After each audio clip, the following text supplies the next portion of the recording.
আজিৰ যিটো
আজিৰ যিটো ৰেলী ধনশিৱ ব্লক হিচাপে খুব ছাকচেছফুল হৈ আমি ক'ব পাৰোঁ।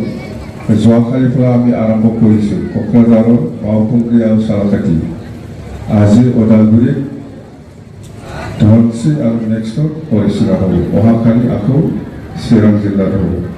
40টা সমষ্টি হিচাপে 40টা ৰেলীৰ লগতে এনেকুৱা মিটিং হ'ব আমাৰ।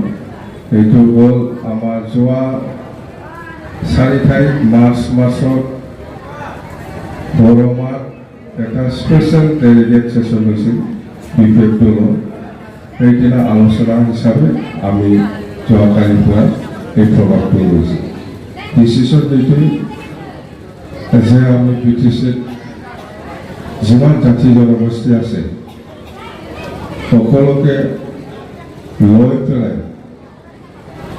আমি শান্তিৰ কাৰণে কাম কৰিব লাগিব, এই BTCৰ উন্নয়নৰ কাৰণে কাম কৰিব লাগিব। BTCত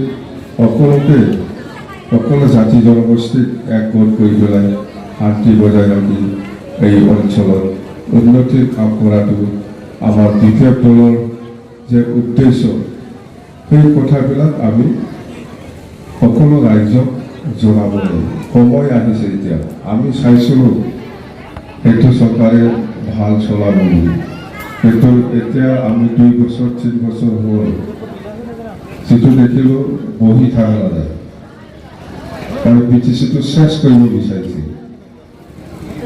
আগৰ নিচিনা BTC নাই, এতিয়া আগৰ নিচিনা BTC নাই।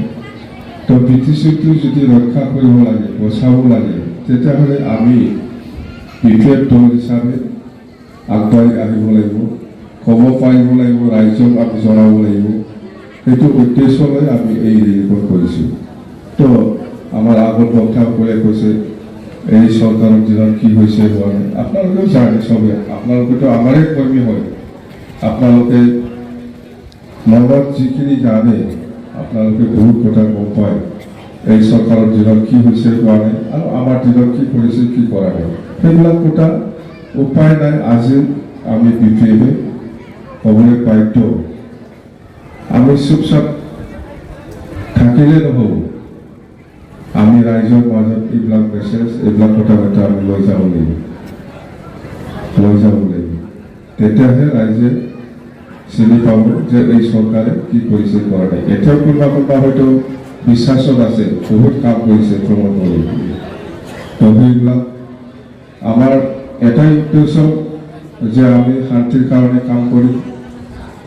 BTC অঞ্চলত বিভিন্ন জাতি জনগোষ্ঠী আছে, একতাৰ কাৰণে আমি কাম কৰিম, প্ৰগতিৰ কাৰণে কাম কৰিম আৰু উন্নতিৰ কাৰণে আমি কাম কৰিম। আমাৰ উদ্দেশ্য এটাই। আৰু আজি এই চৰকাৰে বহুত অঞ্চলত, অকল বড়ো বুলি নহয়, মুছলিম অঞ্চল হওক, বড়ো অঞ্চল হওক, বেংগলী এৰিয়া হওক বা হিন্দীভাষী এৰিয়া হওক, বহুত মানুহৰ লগত মাটিৰ পাত্তা নাই, চবেই জানে। বড়োসকলৰ লগতো বহুতে লগত মাটিৰ পাত্তা নাই। মাটিৰ পাত্তা নাই, মুছলিম লগতো নাই, কোনোবা গাৰো ৰাভা বা কোনোবা ৰাজবংশী বা কোনোবা আমাৰ গোৰ্খাসকলৰ লগতো নিশ্চয় কিছুমান এৰিয়াত মাটিৰ পাত্তা নাই। আমি কৈছোঁ যে 2003 চনৰ 10 ফেব্ৰুৱাৰীলৈকে যিসকল আছে আমাৰ এই BTC এৰিয়াত চবে BTCৰ বাসিন্দা। ইয়াত ইলেকশ্যন কৰাৰ কোনো প্ৰশ্ন নাহে, ইলেকশ্যন কৰাৰ কোনো প্ৰশ্ন নাহে। আমি ইহঁতক যাৰ লগত মাটিৰ পাত্তা নাই, ইহঁতক মাটিৰ পাত্তা দিয়াটোহে আমাৰ BTCৰ কাম। ইয়াত ইলেকশ্যন কৰাৰ আজি